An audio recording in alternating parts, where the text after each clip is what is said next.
केसरिया से मन जोगी हुआ रे, दिल झूमे देखो मतवारा हुआ रे, केसरिया से मन जोगी हुआ। हर पल मनाओ केसरी त्योहार। विमल, बोलो जुबान केसरी। नमस्कार, आप सभी का बहुत बहुत स्वागत है। मेरा नाम रोबिका लियाकत है। आप इस वक्त टाइम्स नाउ नव भारत देख रहे हैं। न्यूज की पाठशाला में एक्स्ट्रा क्लास का वक्त हो चला है। मैडम आ चुकी हैं। मैं रोबिका लियाकत आपके सामने हाजिर हूं। आज का चैप्टर बहुत खास है, जियोपॉलिटिकल।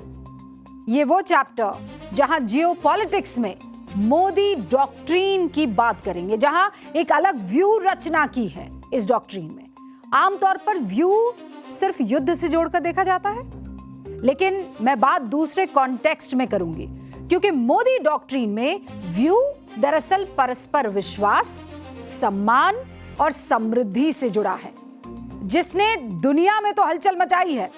इंडो पैसिफिक में भी भारत को एक भरोसेमंद लीडिंग पावर के रूप में स्थापित कर दिया है। और दूसरी तरफ है अमेरिका।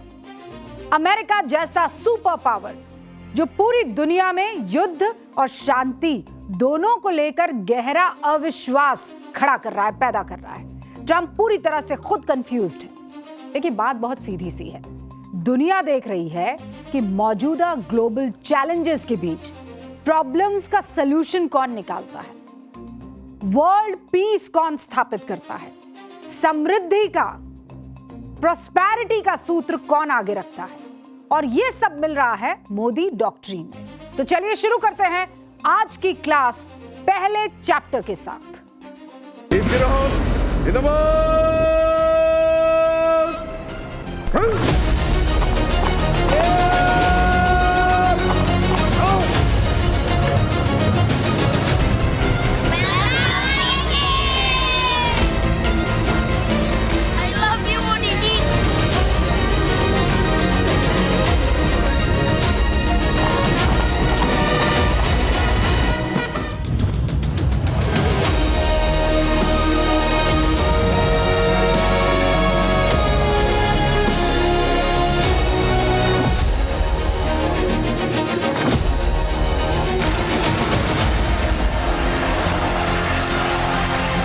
इंडोनेशिया के लोगों ने,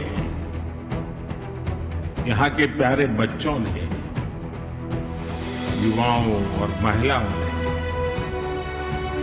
आज के दिन को मेरे जीवन के सबसे यादगार दिनों में से एक दिन बना दिया। Just before I made my state visit to India, I had what is called genome sequencing test. Please join with me in welcoming my friend, Prime Minister Narendra Modi.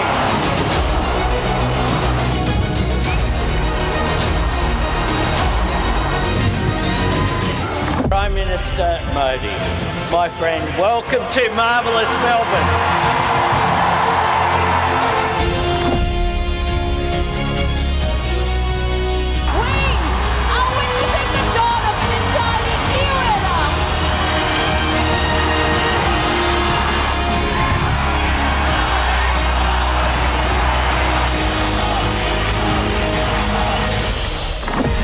Tonight, New Zealand makes history.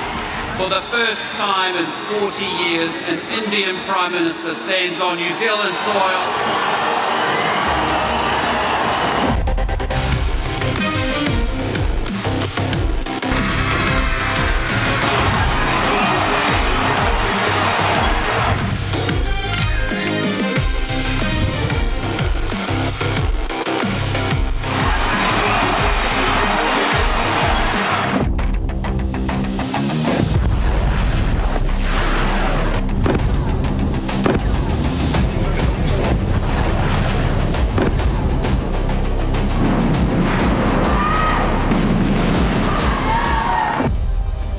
America और Iran एक बार फिर आमने सामने हैं। America Iran piece framework, जिसे Versailles समझौता भी कहा गया, अब बारूद में उड़ चुका है।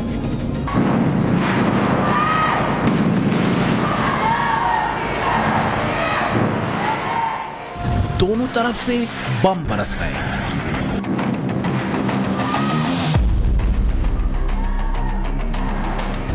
मिडिल ईस्ट में तनाव एक बार फिर चरम पर है।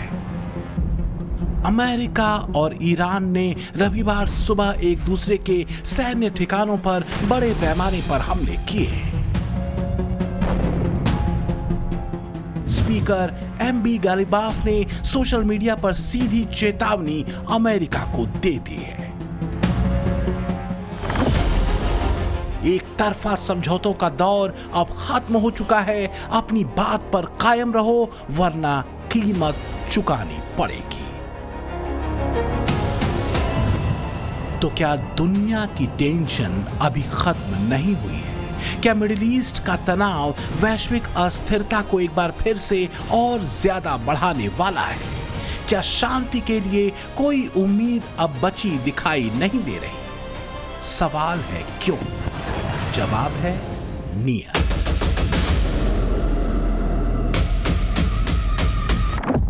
क्योंकि जो लोग शांति वार्ता में बैठे और जो लोग मध्यस्थता करा रहे हैं, दोनों की फितरत ही अस्थिरता और अशांति वाली रही है। फिर चाहे वो अस्थिर दिमाग वाले लीडर के तौर पर देखे जा रहे ट्रंप हों या मध्यस्थता कर रहे उनके दो आतंकनिष्ठ चेले। और सबसे बड़ी आयरनी ये है कि ये दोनों दुनिया में शांति की डींगे हाँक रहे हैं। लेकिन ग्लोबल अस्थिरता के ऐसे दौर में एक लीडर, उसका एक डॉक्ट्रिन, एक सूत्र दुनिया को स्थायी शांति और समृद्धि की उम्मीद दिखा रहा है। और ये है द मोदी डॉक्ट्रिन।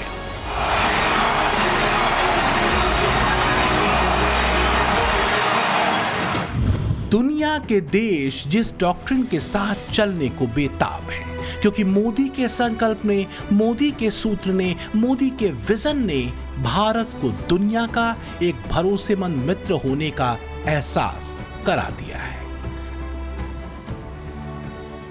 एक लक्ष्य पूरा होता है तो उससे भी बड़ा संकल्प सामने आता है। ये वो भारत है जो कहता है grow more, achieve more. The 21st century will be shaped by India, and New Zealand wants to help build that future with you. This is a statement about the strength and energy of India.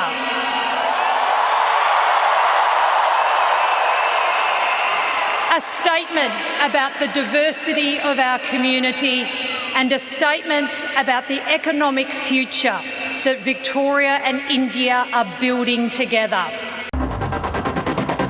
नमस्कार।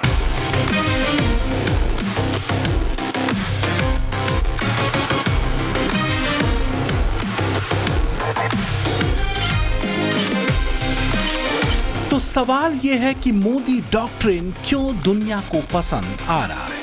तो इसकी वजह है 12 साल का वो visionary blueprint जो 2014 से 2026 तक का नहीं बल्कि 2047 के विकसित भारत का है। दुनिया देख रही है कि नए भारत ने कहां से शुरुआत की और आज कहां तक पहुंचा है। Prime Minister Modi, let me say on behalf of 5 million New Zealanders, you are worth the wait.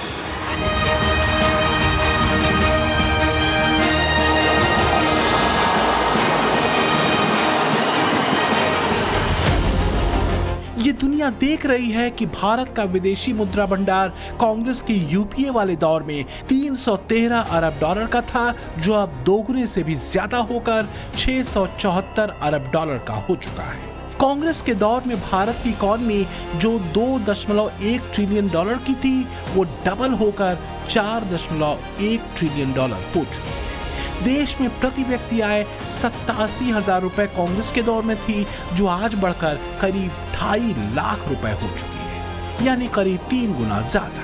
देश में मिडिल क्लास जो 30 करोड़ का था 2014 से पहले, वो बढ़कर अब 45 करोड़ के आसपास है। India now has one of the largest middle classes in the world, with 445 million people and still growing. And with those higher incomes, families can enjoy better food, take holidays, send their children to study, and save for retirement. Minister Modi, it has happened under your leadership.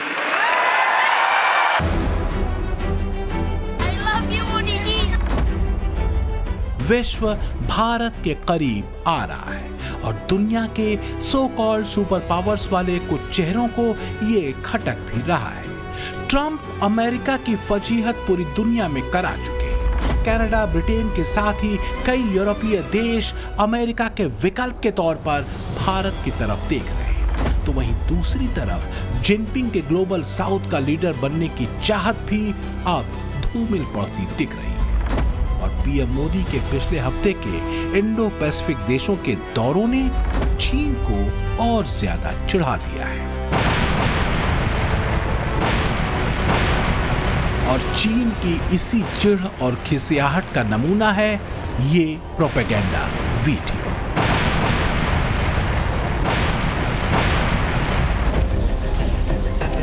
चीन खंबा नोच रहा है, बस अंतर यह है कि खंबे की जगह S-400 है। और चीन की आर्मी अपने PCL-191 long range multiple launch rocket system से S-400 एयर डिफेंस सिस्टम को तबाह कर रही है।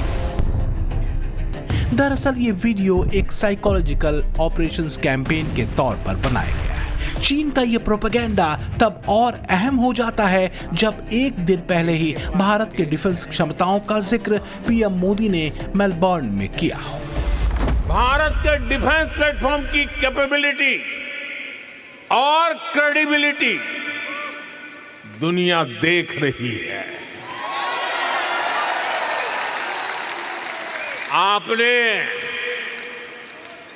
आपने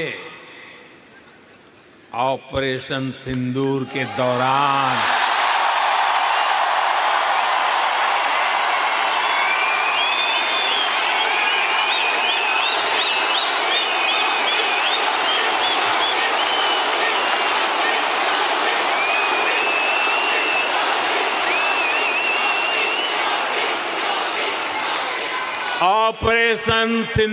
दौरान डेमो तो देख ही लिया होगा।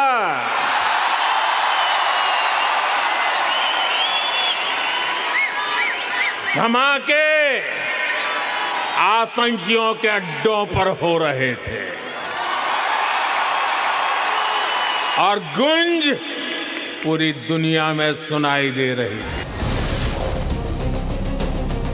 वैसे दुनिया से यह छिपा नहीं है कि ऑपरेशन सिंदूर में भारतीय सेना ने सिर्फ आतंकियों या पाकिस्तानी आर्मी को नहीं फोड़ा था, बल्कि चीन और तुर्की के सपोर्ट सिस्टम को भी तार तार करके तबाह कर दिया था।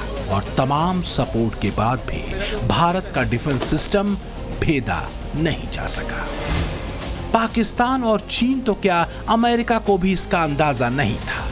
भारतीय एयर डिफेंस सिस्टम कई परतों में फैला हुआ है, यानी अलग अलग रेंज पर खतरों को खत्म किया जा सकता है। भारतीय वायुसेना ने S-400 को बचाने के लिए कई ऑपरेशनल बदलाव किए हैं। ये एयर डिफेंस सिस्टम एक जगह स्थिर रहने के बजाय चलते हुए फायर कर सकता है।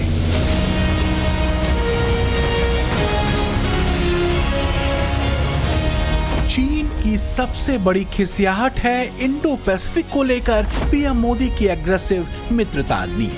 Free and open Indo Pacific का वो सूत्र जिसने सीधा चैलेंज इस रीजन में चीन की दादागिरी को दिया है। मोदी के पिछले महीने सेशल्स के दौरे से लेकर अब इंडोनेशिया, ऑस्ट्रेलिया, न्यूजीलैंड के दौरे को एक बड़ी रणनीति का अहम हिस्सा माना जा रहा है। ये इंडियन ओशन है। यह सेशल्स जो देश है वो इंडियन ओशन के वेस्टर्न साइड में है। Western side of Indian ocean, पूर्वी तट पे, और दूसरी तरफ आप देख सकते हैं इंडोनेशिया। ये इंडोनेशिया है, ये इंडोनेशिया इंडियन ओशन के ईस्टर्न साइड में है, पूर्वी छोर पे है। तो इंडियन ओशन के वेस्टर्न छोर से इंडियन ओशन के वेस्टर्न छोर तक ये एक स्ट्रैटेजिक अलायंस रहा। आप सोच करके देखिए, एक कोने में सेशल्स, दूसरे कोने में इंडोनेशिया, दोनों कोनों को लामबंद कराना अपने इंटरेस्ट के लिए यह भारतवर्ष के प्रधानमंत्री ने करके दिखाया। चाहे इंडोनेशिया हो, ऑस्ट्रेलिया हो या फिर न्यूजीलैंड, तीनों इंडो पैसिफिक में मुक्त, स्थिर और नियम आधारित क्षेत्र का समर्थन करते हैं। लिहाजा जब से पीएम मोदी इन देशों के दौरे पर निकले, तब से ही बेचैनी बढ़ी हुई है और कईयों की छाती पर तो ये तस्वीरें कटार सी चल रही हैं। तो एक तरफ पीएम मोदी इंडो पैसिफिक से लेकर यूरोप तक कनेक्ट कर रहे हैं, सप्लाई चेन से लेकर ट्रेड पर फोकस कर रहे हैं, और दूसरी तरफ एक इकोसिस्टम है जो बहुत परेशान है। वो इतना परेशान है कि पीएम मोदी के विदेश दौरों पर और उनके भाषण पर फप्तियां कस रहा है, बहुत मसरूफ है उसमें। सच ये है कि पीएम मोदी ने इंडोनेशिया, ऑस्ट्रेलिया और न्यूजीलैंड के दौरे में कई ऐतिहासिक डील्स पर साइन किया है। भारत के पक्ष में ये डील्स है। एक बहुत बड़ी डील ऑस्ट्रेलिया के साथ रही, यूरेनियम आपूर्ति समझौते वाली, जिसे भारत की पिछली 2 दशकों से सफलतापूर्वक मेहनत ने महत्वपूर्ण सामरिक और ऊर्जा कूटनीतिक उपलब्धि के उस ब्रैकेट में ला दिया है। और इसे समझिए कि अगर हमने ऑस्ट्रेलिया को इस बात के लिए मना लिया है, भारत कितना मजबूत और सशक्त इससे होगा।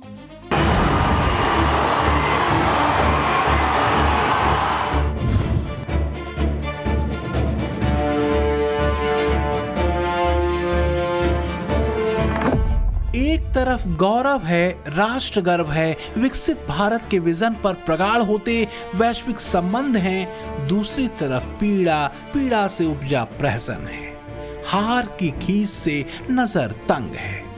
तो क्या कांग्रेस तंग नजर से पीएम मोदी के विदेश दौरे पर तंज कसने में लगी है? पीएम मोदी की विदेश यात्राओं की लिस्ट चस्पा करते कांग्रेस नेता सुप्रिया श्रीनेत ने एक्स पर पोस्ट किया।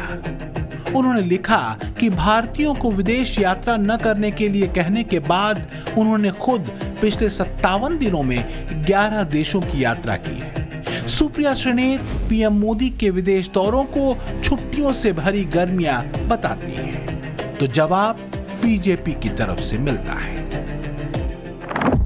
यह प्रधानमंत्री जी भी टूर में गए, राहुल गांधी जी भी टूर में गए। प्रधानमंत्री जी देश को जिता के आए और राहुल गांधी जी बंद कमरे में जरूर, मैं लिख के देता हूं, पता आप लगाइए, जरूर बंद कमरे में षड्यंत्र रच रहे होंगे कि जो अच्छे काम नरेंद्र मोदी जी के नेतृत्व में हुआ है, किस प्रकार से उसमें भंग डाला जाए। तो क्या वाकई कांग्रेस का छिद्रान्वेषण ही उसे खुद के अन्वेषण से दूर कर रहा है? वैसे एक्सपर्ट कहते हैं कि कांग्रेस आहत है, उसकी पीड़ा किसी भी पैमाने के पार जा चुकी है। रही सही कसर उसके गंभीर और जियोपॉलिटिक्स की अच्छी खासी समझ रखने वाले नेता मोदी डॉक्ट्रिन की तारीफ करके पूरी कर देते हैं। पिछले दिनों कांग्रेस के वरिष्ठ नेता और सांसद शशि थरूर ने मोदी के 12 साल के कार्यकाल की तारीफ करते एक आर्टिकल लिखा, जिसमें मोदी को नेहरू इंदिरा की कतार में रखते हुए उन्होंने लिखा कि आजादी के बाद भारत के 3 सबसे प्रभावशाली नेताओं में मोदी निसंदेह उनके साथ खड़े हैं। मोदी की विरासत भी उन्हीं की तरह भारत की राह तय करेगी। बस ऐसी ही टिप्पणियां एक इकोसिस्टम को बेचैन कर देती हैं, और शायद कुछ कांग्रेसी नेताओं को भी। वैसे बेचैन कोई और भी है। भारत और ऑस्ट्रेलिया के बीच हुए ऐतिहासिक यूरेनियम करार के बाद ये है ट्रंप के चेलों मुनीर शहबाज के अराजक राज वाला पाकिस्तान। बेचैनियां इधर भी बढ़ी हुई। भारत अब तक यूरेनियम कजाकिस्तान, उज्बेकिस्तान और कनाडा से लेता था, लेकिन इस बार के पीएम मोदी के ऑस्ट्रेलिया दौरे के बाद ऑस्ट्रेलिया से भी यूरेनियम आपूर्ति को लेकर डील हो चुकी है। भारत और ऑस्ट्रेलिया ने गुरुवार को ऊर्जा सुरक्षा समझौते पर हस्ताक्षर किए। इससे ऑस्ट्रेलियाई यूरेनियम का शांति उद्देश्यों के लिए भारत में आयात करने का रास्ता साफ हो गया। दोनों देशों के बीच हुआ ऐतिहासिक ऊर्जा समझौता और अब ऑस्ट्रेलियाई यूरेनियम भारत आएगा। न्यूक्लियर एनर्जी के क्षेत्र में आज हमने एक महत्वपूर्ण समझौता किया है। इससे ऑस्ट्रेलिया से भारत को यूरेनियम सप्लाई का मार्ग खुलेगा और हमारे क्लीन एनर्जी के उद्देश्यों को नई ताकत मिलेगी। तो कांग्रेस उसके नेताओं को भले ये डील और पीएम मोदी के 3 देशों के दौरों पर हुई तमाम डील्स बेमानी लगे, लेकिन सच ये है कि पाकिस्तान से लेकर चीन तक में मोदी के विदेश दौरों से टेंशन बढ़ी हुई है। दुनिया भर के एक्सपर्ट कह रहे हैं कि मोदी भारत 2047 के रोड मैप पर मोदी डॉक्ट्रिन को लाइट की स्पीड से दौड़ा रहे हैं और इसमें एक बड़ा जियोपॉलिटिकल केंद्र है इंडो पैसिफिक। पीएम मोदी की 3 देशों की यात्रा चीन को इंडो पैसिफिक में काउंटर करने के बड़े दाव के तौर पर देखा जा रहा है। मैं समझाती हूं कैसे। सबसे क्रूशियल तो है वो ब्रह्मोस बेल्ट, जो बीते कुछ सालों में पीएम मोदी ने इंडो पैसिफिक के कई देशों के साथ डील करके तैयार की है। इंडोनेशिया ने भारत से ब्रह्मोस खरीदने का करार किया है। फिलीपींस ने 2022 में ब्रह्मोस खरीदने की डील भारत के साथ कर दी थी। मलेशिया भी इंटरेस्टेड दिख रहा है ब्रह्मोस में, हालांकि अभी कोई समझौता नहीं हुआ है। और ये सारे वो मुल्क हैं, वो देश हैं जिनका समुद्री विवाद चीन के साथ लंबे दौर से चल रहा है। और एक्सपर्ट्स ये मान रहे हैं कि पीएम मोदी एक तीर से बहुत सारे निशाने साध रहे हैं। उनमें से 2 बता देती हूं। एक तो इंडो पैसिफिक में भरोसेमंद दोस्त बन रहे हैं हम, और दूसरा चीन के विस्तारवाद वाले प्लान को काउंटर कर रहा है भारत।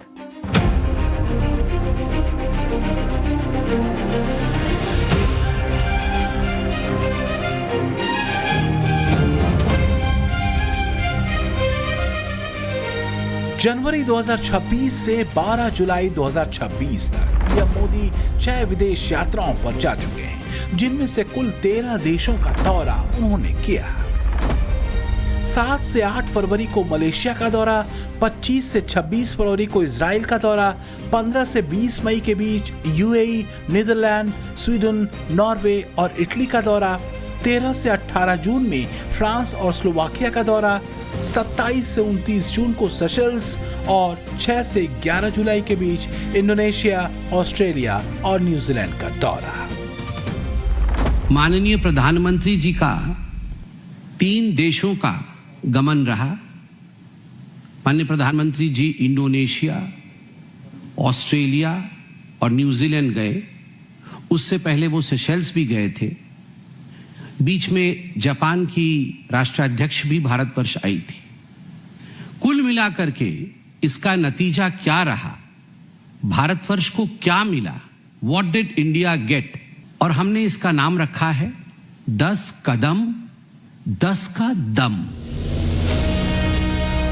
कूटनीतिक नजरिए से देखें तो पीएम मोदी का 3 देशों का ये दौरा इंडो पैसिफिक में एक दमदार दांव के तौर पर देखा जा रहा है, खासकर चीन को काउंटर करने के पॉइंट ऑफ व्यू से। आखिर 3 देशों के दौरे में 10 कदम 10 का दम है क्या, इसे समझिए जरा।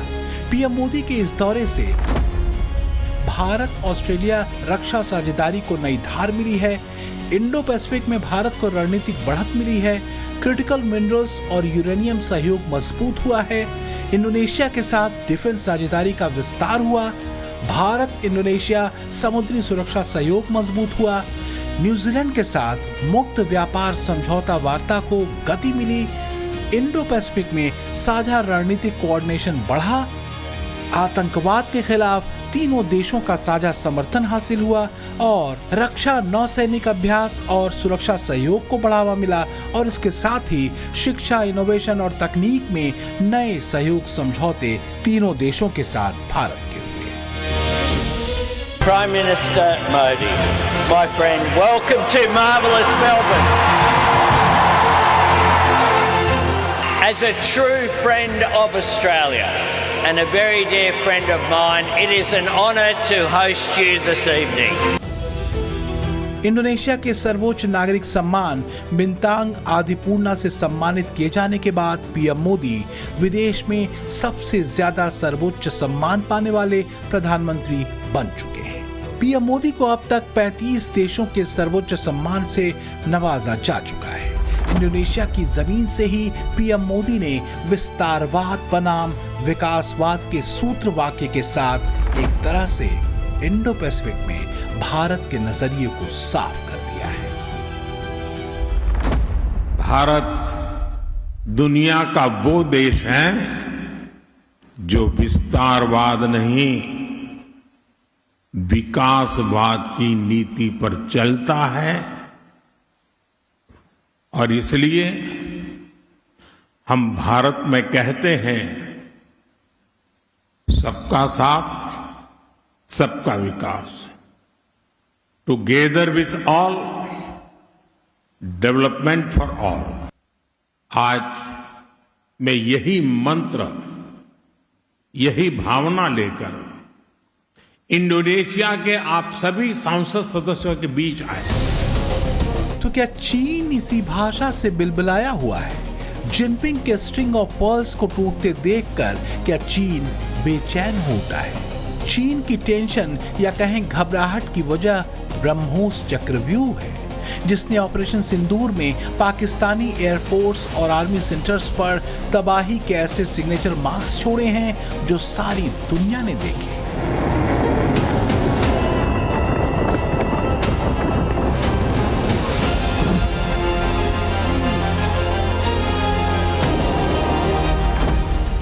और इसी ब्रह्मोस का एक चक्रव्यूह तैयार हुआ है चीन के इर्द गिर्द, उन देशों में जिनकी समुद्री सीमा में चीन घुसपैठ करता रहा है। ये हैं इंडोनेशिया, वियतनाम और फिलीपींस। वैश्विक मुद्दों पर भी भारत और इंडोनेशिया का सहयोग निरंतर बढ़ रहा है। इंडो पैसिफिक के प्रति हमारे आउटलुक में भी सिनर्जी है। भारत ने हमेशा आसियान सेंट्रलिटी को विशेष महत्व दिया है।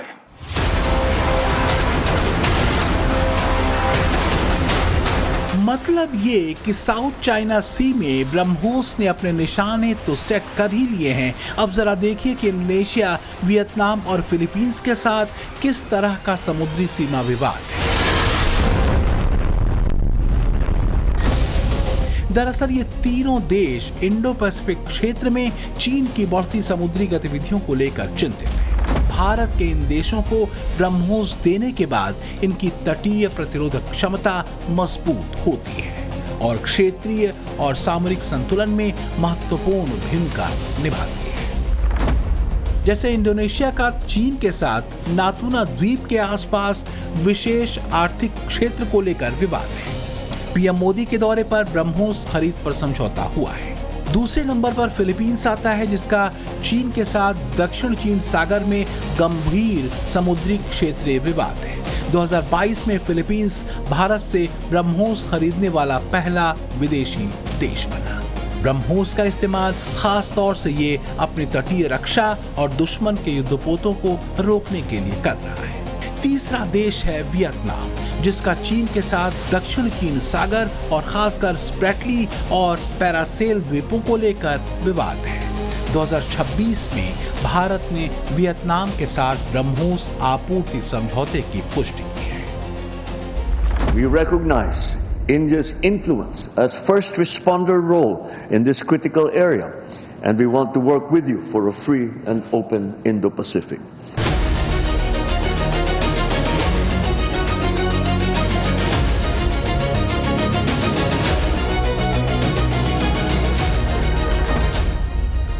के अस्थिर दिमाग और चीन, पाकिस्तान जैसे देशों से बढ़ती बेंगों के बाद अमेरिका को लेकर कई देशों का भरोसा टूटा है।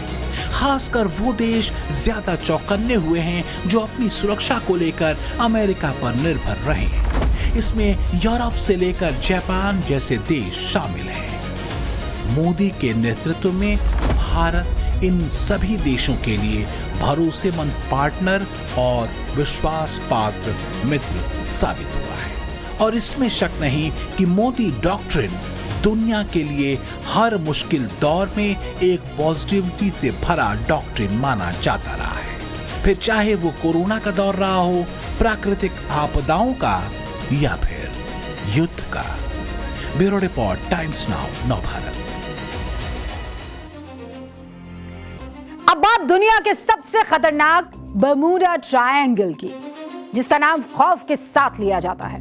लेकिन आज समंदर के उस रहस्यमयी ट्रायंगल की बात मैं नहीं कर रही हूं, बल्कि बात करूंगी उस नए जियोपॉलिटिकल बर्मुडा ट्रायंगल की जिसने पाकिस्तान और उसके फर्जी फील्ड मार्शल मुनीर को 3 तरफ से घेर लिया है।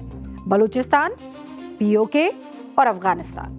ये खतरनाक चक्रव्यूह और इसके ठीक बीच में फंस गया है पाकिस्तान और पाकिस्तान के army chief general Asim Munir, उनकी पूरी फौज। पाई पाई को मोहताज पाकिस्तान की सीमाएं सुलग रही है इस वक्त, और इस सिचुएशन ने वहां के हुक्मरानों की सांसें अटका दी है। ये स्पेशल रिपोर्ट आप देखिए, समझ जाएंगे।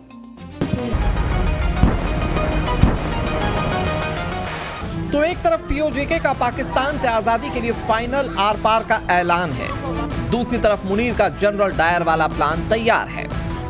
15 जुलाई यही तारीख मुकर्रर की गई है जब पूरा पीओजेके मुजफ्फराबाद मार्च पर निकलने वाला है, और रावलपिंडी के आर्मी हेडक्वार्टर की तैयारी बता रही है कि इस मार्च से मुनीर की टांगे कैसे कांप रही है।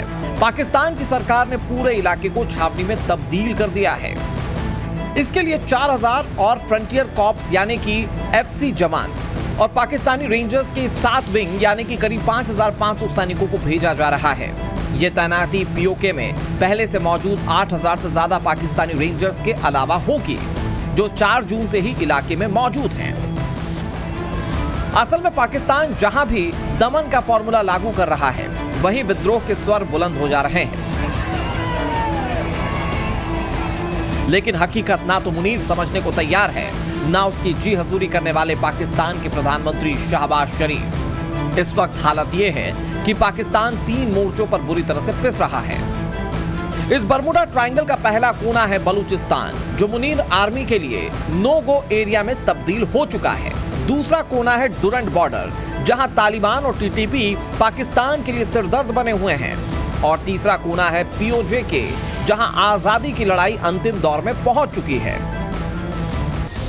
पाकिस्तान ने अपने कब्जे वाले जिस पीओजेके को दशकों तक भारत के खिलाफ इस्तेमाल किया, आज वही पीओजेके पाकिस्तान के हाथ से निकल गया है। आटे की किल्लत, आसमान छूती बिजली की कीमतें और भारी टैक्स ने यहां जनता को सड़क पर उतरने के लिए मजबूर कर दिया, जिसके बाद से ही मुजफ्फराबाद से लेकर रावलकोट तक हर जगह, हर शहर बगावत की आग जल रही है। पीओजेके में मुनीर ने निहत्थे लोगों पर गोलियां बरसाकर आंदोलनकारियों का राशन पानी रोककर अपने जनरल डायर होने के सबूत दिए हैं। लेकिन इस दमन के बाद विद्रोह और भी कड़े तेवरों के साथ सामने आया। पीओजेके के लोग अब खुलकर कह रहे हैं कि उन्हें पाकिस्तान के साथ नहीं रहना। मुनीर की फौज जब यहां बल प्रयोग करती है तो मानवाधिकारों की धज्जियां उड़ती हैं, जिससे न सिर्फ इंटरनेशनल लेवल पर बल्कि खुद पाकिस्तान में भी मुनीर की जमकर थू-थू हो रही है। पीओजेके में जारी विरोध प्रदर्शनों में सुरक्षा बलों की तरफ से की गई फायरिंग में अब तक 61 जानें जा चुकी हैं, लेकिन प्रदर्शनकारी टस से मस होने को तैयार नहीं। उधर बलूचिस्तान पाकिस्तान के लिए नो गो एरिया बन चुका है। सही सुना आपने, क्षेत्रफल के हिसाब से पाकिस्तान का सबसे बड़ा प्रांत मौजूदा वक्त में पाकिस्तानी सेना के लिए कब्रगाह बन चुका है। सिर्फ जुलाई में 3 बड़े हमले हुए। 5 जुलाई को क्वेटा में सुरक्षा कर्मियों पर हमला हुआ। 6 जुलाई को मांगी बांध पर पुलिस चौकी पर अटैक हुआ, जिसमें 38 पुलिसकर्मी और सैनिक मारे गए। 7 जुलाई को बेला विंडर NH 45 पर सेना के काफिले पर हमला हुआ, जिसमें 11 सैनिक मारे गए। बलूचिस्तान में बलूच लिबरेशन आर्मी यानी कि BLA ने पाकिस्तानी फौज की नाक में दम कर रखा है। बीएलए बकायदा वीडियो जारी करके पाकिस्तानी सेना को चुनौती दे रही है। चीन पाकिस्तान इकोनॉमिक कॉरिडोर के प्रोजेक्ट पर लगातार आत्मघाती हमले हो रहे हैं। चीन अपने नागरिकों की मौत से बौखलाया हुआ है और मुनीर पर दबाव बना रहा है। दूसरी तरफ बलूचिस्तान में आम नागरिक पाकिस्तानी सेना के अत्याचारों और मिसिंग पर्सन्स यानी कि लापता लोगों के मुद्दे पर सड़कों पर है। जनरल मुनीर ना तो अपनों को संभाल पा रहा है और ना ही आतंकियों को रोक पा रहा है और हर दूसरे रोज मार अलग खा रहा है। पाकिस्तान की पुरानी आदत है सांप निकल जाने के बाद लकीर पीटना। इस वक्त यही हो रहा है। ये तस्वीर जरा देखिए। बीएलए से मार खाने के बाद पाकिस्तानी सेना, पुलिस और फ्रंटियर कोर ने क्वेटा के शाबान और कई दूसरे इलाकों में ऑपरेशन शाबान चलाया, जिसमें अपनी नाकामी छुपाने के लिए आतंकियों की आड़ में लोगों पर गोलियां बरसाई जा रही हैं। दावा किया जा रहा है कि इस ऑपरेशन में 88 आतंकवादियों को ढेर कर दिया गया। क्वेटा के अस्पताल में इस समय हाई अलर्ट और मेडिकल इमरजेंसी लागू है। मुनीर जिस बरमुडा ट्रायंगल में बुरी तरह से फंस चुका है, ट्रायंगल का तीसरा कोना है अफगानिस्तान, जो इस वक्त पाकिस्तान की आंखों की सबसे बड़ी किरकिरी बना हुआ है। कभी पाकिस्तान ने काबुल में तालिबान राज आने पर मिठाइयां बांटी थी, लेकिन आज वही तालिबान पाकिस्तान के लिए सबसे बड़ा सिरदर्द बन चुका है। डुरंड लाइन पर आए दिन दोनों सेनाओं के बीच गोलीबारी होती रहती है। सबसे खतरनाक बात यह है कि अफगानिस्तान की सरजमी का इस्तेमाल करके तहरीक तालिबान पाकिस्तान लगातार पाकिस्तानी फौज पर हमले कर रहा है। खैबर पख्तूनख्वा में आए दिन आत्मघाती हमले हो रहे हैं। मुनीर अफगानिस्तान को कई बार धमकी देता है, कई बार एयर स्ट्राइक भी करता है, लेकिन तालिबान हर बार बॉर्डर पर आकर पाकिस्तानी आर्मी के साथ बारूद खेलता है। बलूचिस्तान में आजादी की जंग, पीओके में जनता का विद्रोह और अफगानिस्तानी सीमा पर टीटीपी का खूनी खेल, इन तीनों के बीच में फंसी है पाकिस्तान की बदहाल अर्थव्यवस्था, क्योंकि देश के पास कर्ज चुकाने के पैसे नहीं हैं, जनता भूखी है और फौज 3 मोर्चों पर एक साथ हार रही है। जाहिर है इस नाकामी का ठीकरा मुनीर गैंग हर बार की तरह भारत पर ही फोड़ेगा। अपनी नीतियों में सुधार करने की बजाय फितना अल हिंदुस्तान यानी कि भारत की पैदा हुई तबाही और फितना उल ख्वारिज का नैरेटिव चलाया जा रहा है। दूसरों को दोष देने से खुद के पाप नहीं धुलते। ये बात पाकिस्तान समझ जाता तो उसकी ये हालत नहीं होती। फिलहाल पाकिस्तान के फर्जी फील्ड मार्शल आसिम मुनीर के लिए इस बरमुडा ट्रायंगल से बाहर निकलने का कोई रास्ता नहीं दिख रहा है। इतिहास गवाह है कि जो भी इस ट्रायंगल में फंसता है उसका वजूद मिट जाता है। तो फिर भला पाकिस्तान इस बर्बादी से कैसे बच पाएगा? Bureau report, times now Navbharat. पाठशाला की एक्स्ट्रा क्लास में अब गर्व करने वाला चैप्टर। ऑपरेशन सिंदूर में दुनिया ने भारत के पराक्रम का ट्रेलर देखा था, ब्रह्मोस का दम देखा था, लेकिन अब भारत अपने डिफेंस इकोसिस्टम का एक ऐसा चक्रव्यूह तैयार कर रहा है जिसे भेद पाना किसी भी दुश्मन के लिए नामुमकिन होगा। भारत फ्यूचर वॉर के उस ब्लूप्रिंट पर काम कर रहा है जहां युद्ध सिर्फ सीमा पर नहीं होते, समंदर में होंगे, आसमान में होंगे, अंतरिक्ष में होंगे, साइबर स्पेस में भी लड़े जाएंगे। और इसीलिए आईएनएस महेंद्रगिरी की कमिश्निंग से लेकर स्टेल्थ कॉम्बैट ड्रोन, घातक पिनाका का नया परीक्षण और फ्यूचर रेडी आर्मी तक तैयार हो रही है। लेकिन भारतीय सेना के तरकश में अभी कई ऐसे ब्रह्मास्त्र और युद्धवीर बाकी है जो आने वाले समय में दुनिया के नक्शे पर भारत के पराक्रम का एक नया चैप्टर लिखेंगे। भारत के डिफेंस प्लेटफॉर्म की कैपेबिलिटी और क्रेडिबिलिटी दुनिया देख रही है।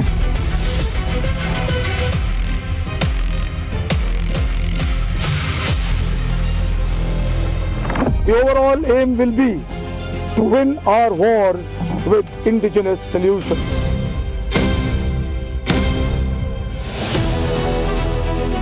जमीन हो या आसमान, गहरा नीला समंदर हो या फिर अंतरिक्ष से लेकर साइबर स्पेस तक, ये फ्यूचर वॉरियर्स हिंदुस्तान के दुश्मनों को डिटेक्ट भी करेंगे, डिस्ट्रॉय भी करेंगे और हर डोमेन में डोमिनेट भी करेंगे। भारत के डिफेंस प्लेटफॉर्म की कैपेबिलिटी और क्रेडिबिलिटी दुनिया देख रही है। ऑपरेशन सिंदूर के दौरान डेमो तो देख ही लिया होगा।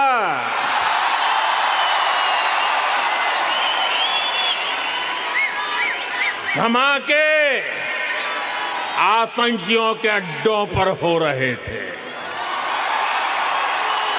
और गूंज पूरी दुनिया में सुनाई दे रही थी।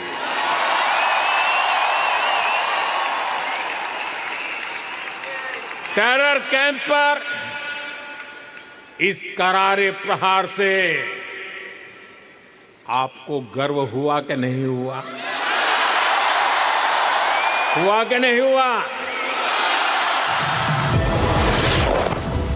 ऑपरेशन सिंदूर ने दुनिया को पाकिस्तान पर भारत के हथियारों की मार दिखाई और अब सीमा पर सैनिक वही हैं, लेकिन हथियार बदल चुके हैं, रणनीति बदल चुकी है, सोच बदल चुकी है और संदेश बिल्कुल साफ है।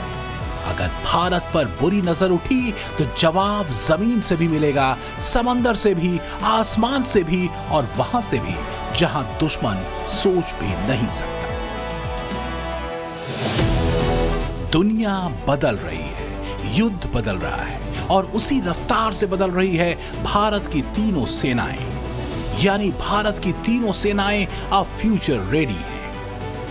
इसी कड़ी का हिंदुस्तान का नया और घातक फ्यूचर वॉरियर है आईएनएस महेंद्र गिरी, एक ऐसा वॉरशिप जिसे समुद्र का अभेद्य किला कहा जाए तो गलत नहीं होगा। साथियों, आईएनएस महेंद्र गिरी में हमारे BrahMos surface to surface missile fit हो सकती हैं, जो दुनिया की सबसे तेज और सबसे घातक क्रूज मिसाइल्स में से एक है और इसमें मल्टी फंक्शन राडार के साथ long range surface to air missiles का कॉम्बिनेशन है, जो आकाश से आने वाले किसी भी खतरे को दूर से ही पहचान कर नष्ट कर सकते हैं। और इसमें इंडिजिनस रॉकेट लॉन्चर है, टॉर्पीडो लॉन्चर्स है, एक integrated anti submarine defence system है, इलेक्ट्रॉनिक वारफेयर सूट है और क्लोज इन वेपन सिस्टम भी है। ये तमाम चीजें आईएनएस महेंद्र गिरी को महेंद्र गिरी पर्वत के समान ही अभेद और मजबूत बनाती है। ये नया भारत है जो अपनी सुरक्षा के लिए दूसरों पर नहीं, अपने दम पर भरोसा करता है और इसी भरोसे का नाम है समंदर में आईएनएस महेंद्र गिरी, अनमैन्ड कॉम्बैट एरियल व्हीकल घातक, हाई एल्टीट्यूड स्यूडो सैटेलाइट, पहाड़ों पर अपग्रेडेड T-90 भीष्म, रेगिस्तान में मल्टी रॉकेट लॉन्चर पिनाका, आसमान में लाइट कॉम्बैट हेलीकॉप्टर प्रचंड और स्टेल्थ फाइटर जेट्स को डिटेक्ट करने वाले रडार जो दुनिया को भारत की अगली तैयारी दिखा रहे हैं और युद्ध के हर डोमेन में डोमिनेशन का दम। फ्यूचर वॉर प्लान का ये भारतीय ब्लूप्रिंट है जो दुश्मन की हिमाकत पर उसे नेस्तनाबूद करने का मादा रखती है। युद्ध का मैदान अब बदल चुका है तो भारतीय सेना भी फ्यूचर रेडी है। भारतीय सेना, जैसे कि आप सब वाकिफ हैं, एक कॉम्बैट रेडी और बैटल हार्डन्ड फोर्स है और युद्ध क्षेत्र की हर चुनौती का सामना करने के लिए सदैव तैयार और सक्षम है।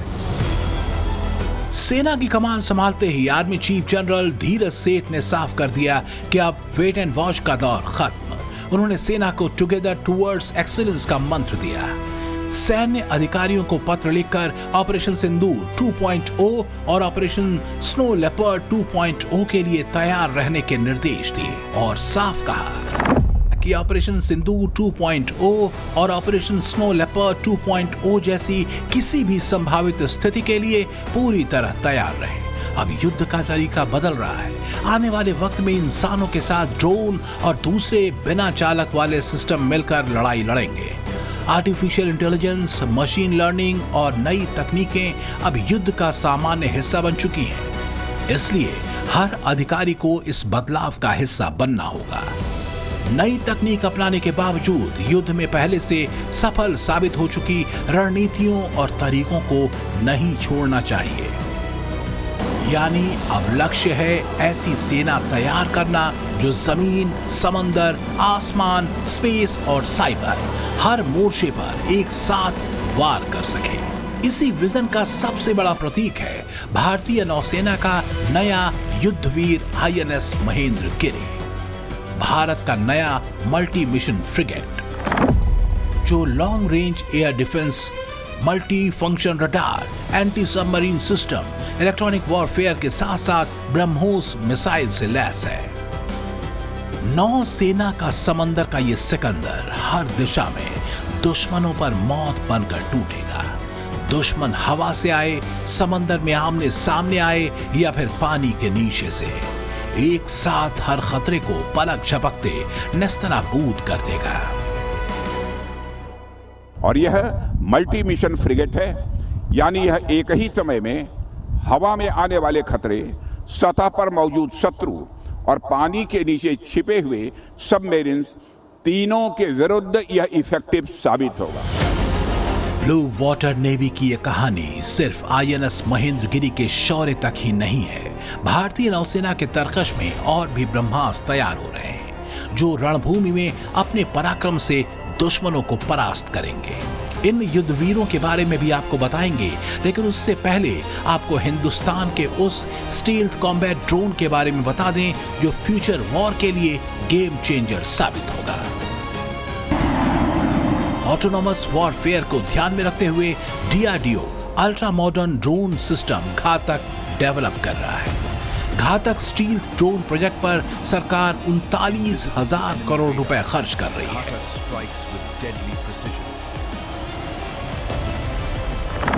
राफेल और तेजस जैसे फाइटर जेट स्टील्थ नहीं है, लेकिन घातक प्रोग्राम के तहत डेवलप किए जाने वाले ड्रोन नेक्स्ट जनरेशन के होंगे। ये ड्रोन रडार और एयर डिफेंस सिस्टम को भी बाईपास करने में सक्षम होंगे। 2 इंटरनल वेपन बे वाले घातक ड्रोन की अनुमानित पेलोड क्षमता 1.5 टन है। ये दुश्मन के एयर डिफेंस सिस्टम को बेकार कर सकते हैं, दुश्मन के स्ट्रेटेजिक एसेट्स पर सटीक हमले कर सकते हैं और इलेक्ट्रॉनिक वॉरफेयर मिशन को भी अंजाम दे सकते हैं। Be like fighters, they would be a stealth fighter. They will be equivalent to a stealth fighter. So it will be about a 13-ton class, so LCA type fighter aircraft. The numbers what Air Force will have in the long run, I'm not sure, but the one which recently cleared the DPB, I think, has 67. Heavy duty strike drone घातक को अकेले लड़ने वाले platform के बजाय force multiplier के रूप में तैयार किया जा रहा है। इसका इस्तेमाल उन मिशनों में किया जाएगा जहां पायलट वाले विमानों के लिए खतरा ज्यादा होता है। सुकोई 30 MKI और भविष्य के एमका जैसे फाइटर जेट्स अब कमांड प्लेटफॉर्म के तौर पर काम करेंगे, जबकि UCAV घातक उनकी आंखें और हथियार होगा, जो कभी सेंसर बनकर, कभी इलेक्ट्रॉनिक डिकॉय के जरिए दुश्मन के रडार को चकमा देकर, तो कभी सटीक हमलावर बनकर मिशन को अंजाम देगा। बिना पायलट वाला घातक दुश्मन की सीमा में घुसेगा, टारगेट तबाह करेगा और वापस लौट आएगा। यानी एक ही मिशन में मल्टी टारगेट पर एक साथ प्रहार। दुश्मन समझ ही नहीं पाएगा कि उसे असली खतरा कहां से है और तब तक उसका खात्मा होगा। Today's world, the fog of war is actually lifting because the amount of sensors which are available, the battlefield has become transparent. So because of which we have to hit sensors, and once you hit sensor, you have to hit his command and control center, so that he cannot take decision. So this is the way if you go, you will be able to quickly terminate the conflict on your terms.